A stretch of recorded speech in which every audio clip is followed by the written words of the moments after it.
Hey, Anthony here from West Coast Custom Concrete. Today we're doing a video on a parking lot extension. So here I am measuring it out.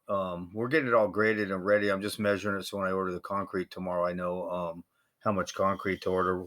We poured a couple patios the day before or today, and we're setting up the tomorrow's pour while we're waiting for the concrete truck. So, and we just had to run a couple pipes, and so it'll be all ready for tomorrow. And we're going to finish the two slabs too.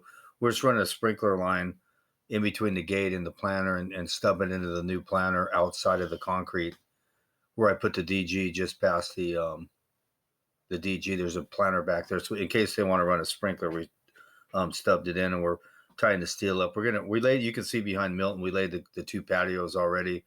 I got two other guys, finishers there, so they're on the patios while he's setting this up, and then he'll jump in, cutting joints, and when they need him,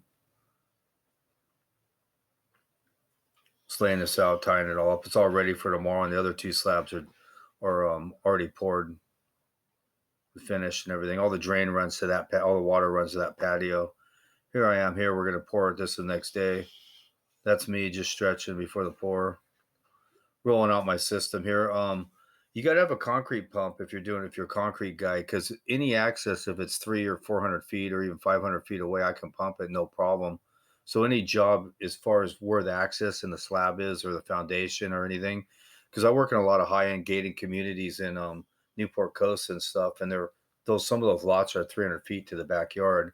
So if you have 20-yard patio, how are you going to get the concrete back there? You know, so you got to have a pump to do it. So I mean, you're not going to bring a wheelbarrow and a rake. They've got an invention called a concrete pump now. So you just pump it in. It's no problem. And you want to water the grade really good and soak it in the summer and a hot day so it doesn't bleed. So it bleeds properly and it doesn't bleed too quick. Because if it bleeds too quick and the ground's bone dry, it'll suck the water out too quick and you'll get shrinkage cracks. There's Charlie Case bringing the concrete. Here I am pumping it down. We put a flow line. It's about 9 yards. We just put a flow line right down the middle, so you can go off the boards, off the side, and the chalk line, and then rod it to the bottom of the flow line, and you have your exact heights.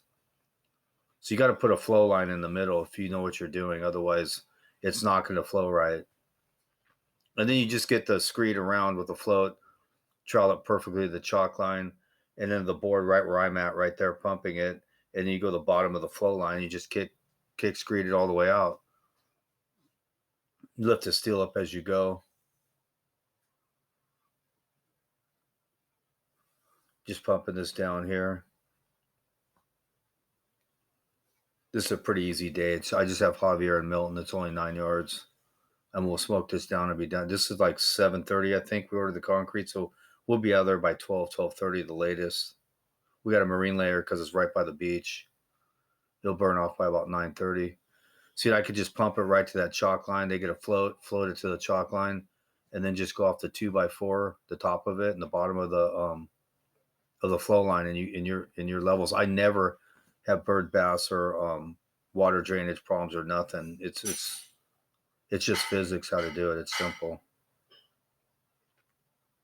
They're gonna be rodding this down soon. We're pumping the other side here. Just got to get the screed against the wall. See, I'm just lifting it as I go up.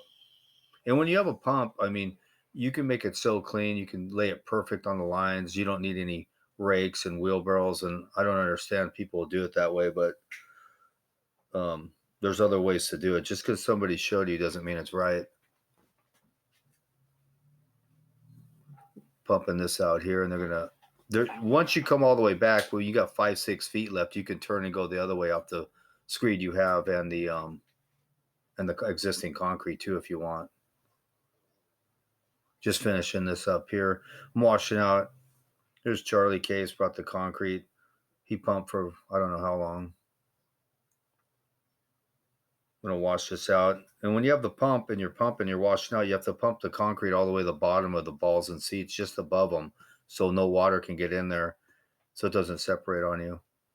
And when you bowl float, you don't use a metal float, you use a wood float because you don't want to entrain the water, trap the water, because then the concrete won't bleed properly. You want to use a wooden bowl float because the concrete will still raise to the top and then bleed through properly at the timing the way it's supposed to. And the ground's wet, so it'll take it in perfectly. And then when you snap lines, you just mark them prior to pouring where you want them.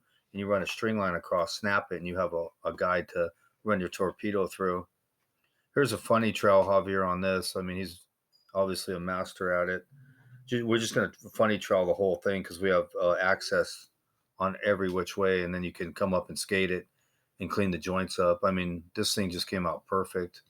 All the water flows, and right behind him is where I put the DG in, the gray DG, and then a planter.